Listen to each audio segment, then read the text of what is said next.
A'udzu billahi minasy syaithanir rajim. Bismillahirrahmanirrahim.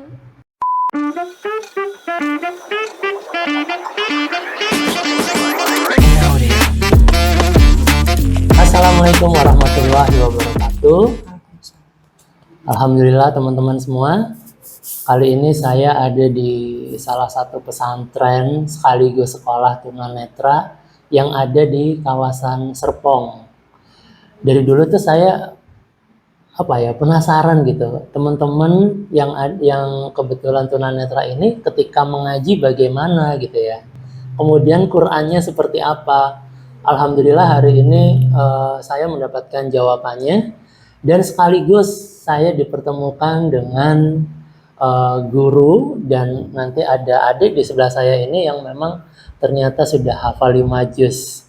Kita langsung aja ke ibu gurunya untuk memperkenalkan diri. Assalamualaikum Bu. Waalaikumsalam. Maaf Ibu, dengan Ibu siapa? Saya dengan Ibu Ranti. Ibu Ranti. Ibu Ranti memang dari dulu ngaji Quran Braille. Iya. Oke, udah berapa lama Bu? Sudah berapa lama ya saya? Sekitar 6 tahunan ya.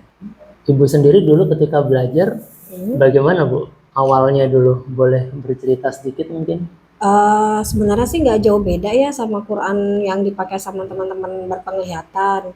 Mereka juga kan pasti belajar hijaiyahnya, belajar iqro'nya, kemudian ada juz amaknya, sampai ke Al-Qur'annya. Kita juga sama kayak gitu, cuman kita hanya berbeda bentuknya aja. Iya. Gitu. Jadi kalau saya dulu belajar tetap dari awal, dari hijaiyah, nanti langsung masuk ke Iqro, juz 30 sampai ke Al-Qur'annya. Sampai ke Al-Qur'annya. Iya. Nah, memang yang menjadi pembeda paling fundamental itu adalah di huruf Braille-nya ini kan, Bu? Iya. Berarti keterampilan untuk bisa mempelajari huruf Braille ini menjadi syarat utama kan, Bu? Betul. Nah, Ibu dulu gimana tuh? Berarti memang dari awal sudah harus bisa mempelajari huruf Braille ini ya, Bu ya? Iya. Jadi dari pertama saya belajar huruf Latin ya, abjad. Nah, setelah itu baru Arab Braille-nya. Gitu, itu gimana Bu peralihannya? Susah nggak sih dari yang biasanya kalau huruf A itu titiknya gimana, terus jadi alif gitu? Ya, kalau di kita misalkan ada huruf hijaiyah itu sebenarnya misalkan di huruf A awal Latin sama huruf alif itu sama. Gitu. Jadi ada beberapa abjad yang di huruf Latin dan Arab Braille itu ada Samaan. sedikit banyak kemiripan gitu. Oh, Jadi gitu. itu kan kalau Braille itu kan memang kan dia perpaduan dari 6 titik ya. Jadi kalau misalkan kayak huruf A, kita hanya menghafal titiknya aja. Misalnya huruf A itu ada titik berapa, kemudian huruf B titik berapa. Sama kayak misalkan di Arab juga, misalkan huruf Sin itu titik berapa aja gitu. Jadi kita karena dia perpaduan titik, ya kita menghafal titiknya itu.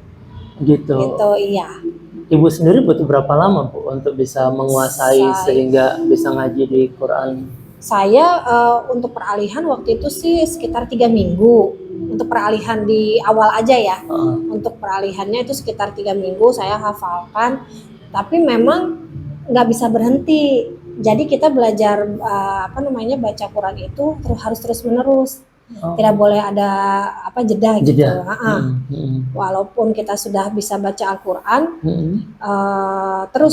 harus terus continue gitu. Karena biar apa? Karena biar jari-jari kita peraba kita selalu sensitif ya. Gitu, iya. Berarti memang kuncinya kan di jari-jari ini kan Bu, iya. Ketika belajar Braille ini ya Bu ya. Iya. Nah, untuk siswa-siswi di sini Bu, apakah memang semuanya bisa baca Quran Braille? Kalau mereka pertama kali, pastinya ada yang sudah, ada juga yang belum. Jadi kalau pas mereka pertama kali masuk ke sini, kita ada namanya assessment ya.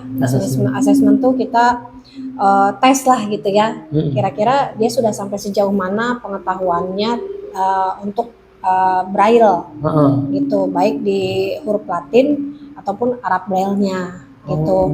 Nanti kalau misalkan ternyata saya belum tahu sama sekali, nah kita ajarin dari nol Masya Allah. gitu.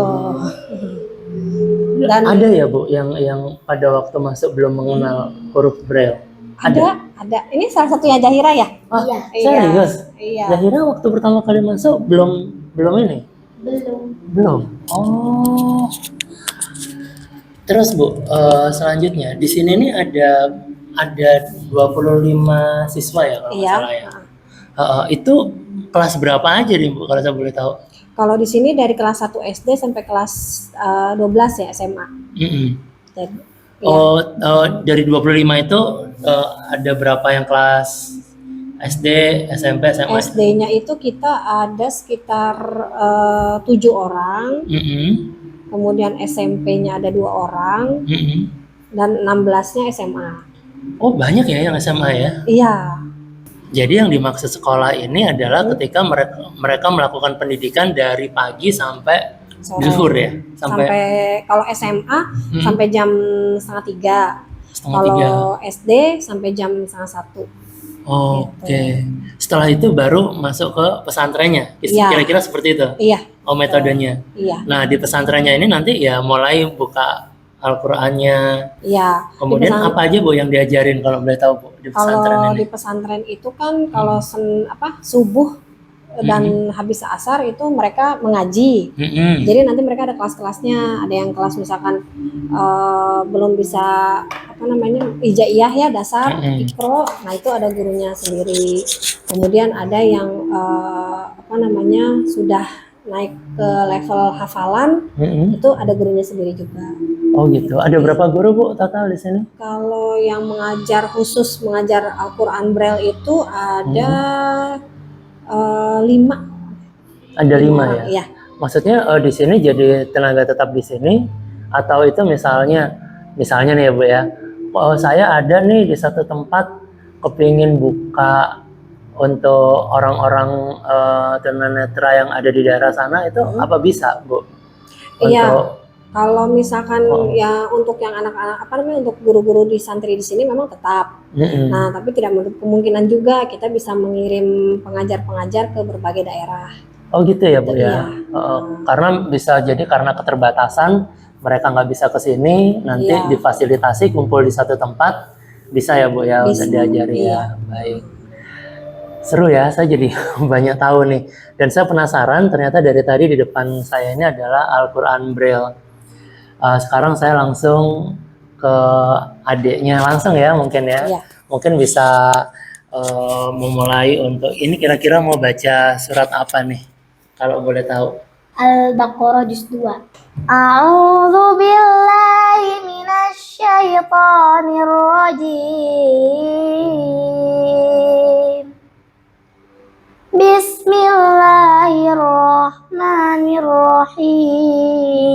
Bismillahirrahmanirrahim. Sayaqulus sufaha'u minan nasi ma wallahum an qiblatihim allati kanu 'alaiha. Qul lillahil masyriqu wal maghrib. Yahdi man yasha'u ila siratim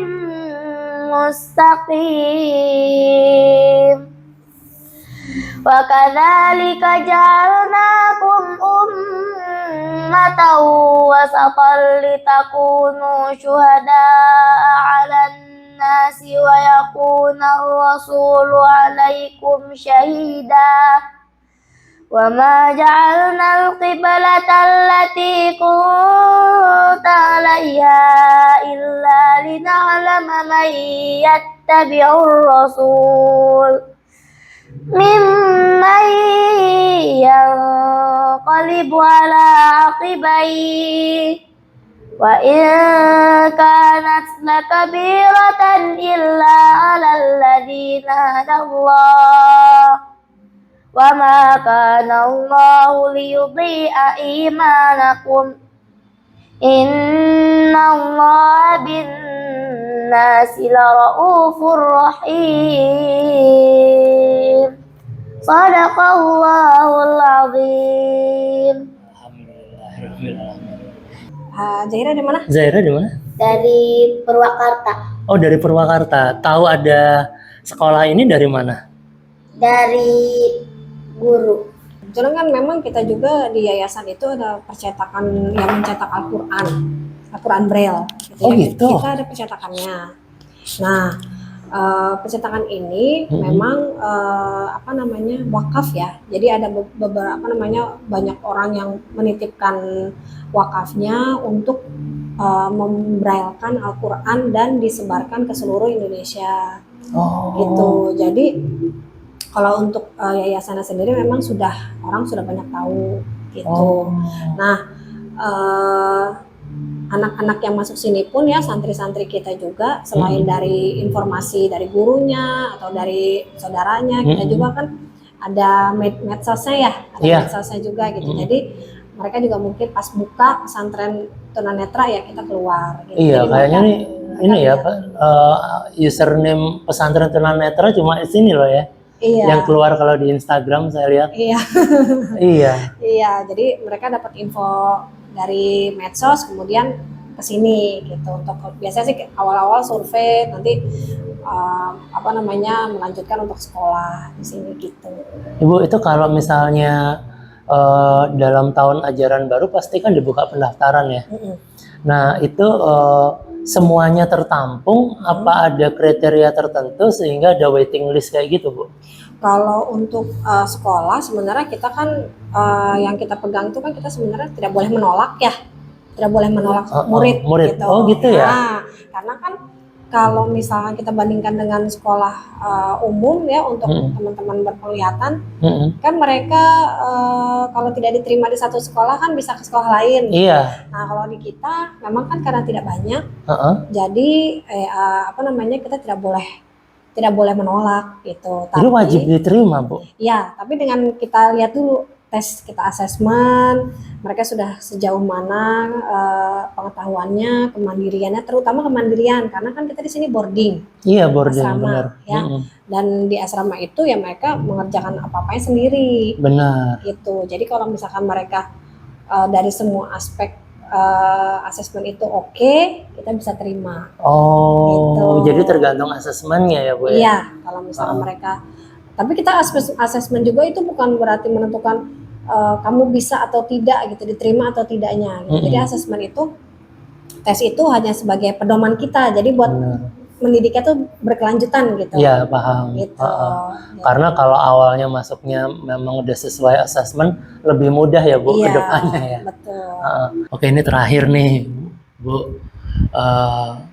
Apa kira-kira yang menjadi kendala dari pesantren dan sekolah di sini, Bu? Kesulitan dalam mengajar apa bisa bagaimana? Kesulitan dalam mengajar atau apapun lah ya. Karena saya juga terima kabar tadi dari Pak Ade, gedung ini wakaf juga ya, Bu ya. Iya, kalau nggak salah dari salah seorang mualaf yang nggak mau disebut namanya. Terus yang kedua, kalau secara ideal sebenarnya setiap murid itu adalah nominal tertentu, tapi kebanyakan tidak sesuai dengan nominal itu. Nah berarti kan saya nih, Bu, orang luar yang secara bodoh nih, pasti kan ada kekurangan secara ini ya, untuk biaya operasional atau apa. Nah itu mengcovernya dari yayasan ini bagaimana, Bu? Kalau untuk siswa sendiri ya, sendiri kan memang kita dari awal udah tegaskan sama orang tua, berapapun misalkan memang dia mampu, dia bisa, nah tetap orang tua diwajibkan untuk memberikan biaya pendidikan. Karena kita tidak mau orang tua membeda-bedakan ya, misalkan anaknya ada yang satunya melihat, satunya tunanetra, itu yang melihat dulu yang kita nggak mau. Jadi kita tetap anaknya mau dalam kondisi apapun, tetap orang tua punya kewajiban memberikan pendidikan yang layak. Gitu. Jadi kita tetap memberi komitmen kepada orang tua untuk setiap bulannya ada biaya pendidikan, itu kita minta di awal ya, di awal pertemuan. Nah, bagaimana sisanya? Kita punya program orang tua asuh. Oh, Ya, oke. kita punya program orang tua asuh yang mana bisa mengcover sisa dari kekurangan tersebut. Apakah Gitu. pasti selalu terpenuhi dengan adanya orang tua asuh itu, Bu? Enggak juga. Karena misalkan dalam misalkan satu anak itu Heeh. belum tentu satu anak satu orang tua asuh yang bisa cover semua. Iya. Nah, kadang ada satu anak bisa 3 orang tua asuh untuk bisa Oh. menggenapkan biayanya gitu. Heeh, heeh. Nah, itu ada yang seperti itu, ada yang satu anak satu, ada yang satu anak yang 3 gitu. Nah, orang tua asuh ini apakah sifatnya terikat? Jadi ya, misalnya 1 tahun ya, ayo penuhin kewajibannya untuk si anak ini. Apa seperti itu konsepnya? Ya, sebenarnya sih kita inginnya begitu ya, inginnya terikat, Idealnya begitu. idealnya. Nah, Tapi realitasnya, maka dari itu kita setiap bulan pasti memberikan laporan kepada orang tua asuh tersebut. oh, Laporannya dalam bentuk kegiatan belajar, Mm-mm. prestasi. Jadi Mm-mm. biar orang tua asuhnya juga percaya gitu. Benar. Oh, memang anak ini layak untuk dibantu. Benar. misalkan gitu. Oh, oke. Selain program orang tua asuh, apalagi Bu? Kalau Ya, dari kita sih kalau untuk di pesantren kita bekerja sama ya, misalkan sama pihak pemerintah maupun organisasi atau komunitas, bekerja sama dalam membuat sebuah kegiatan, atau misalkan kita mencari dananya misalkan dalam bentuk mereka kebutuhannya apa nih, kalau kayak di pesantren kan kebutuhannya misalkan lemari, Iya, ranjang benar. gitu ya, atau karena mereka di sini asrama kan mereka makan. Benar. Nah, untuk sembakonya, untuk beras dan sebagainya itu sih kita selalu dari setiap unit yang ada di yayasan kita saling membantu untuk menyebarkan itu semua. Wah, terima kasih banyak Ibu Ade atas waktunya. Ini diganggu lagi latihan upacara ya untuk besok. Terima kasih banyak sudah mau bertemu saya di sini untuk berbagi cerita bersama teman-teman yang di luar sana. Terima kasih. Kita sudah sampai di sini, sahabat semua. Kita tutup. Assalamualaikum warahmatullahi wabarakatuh.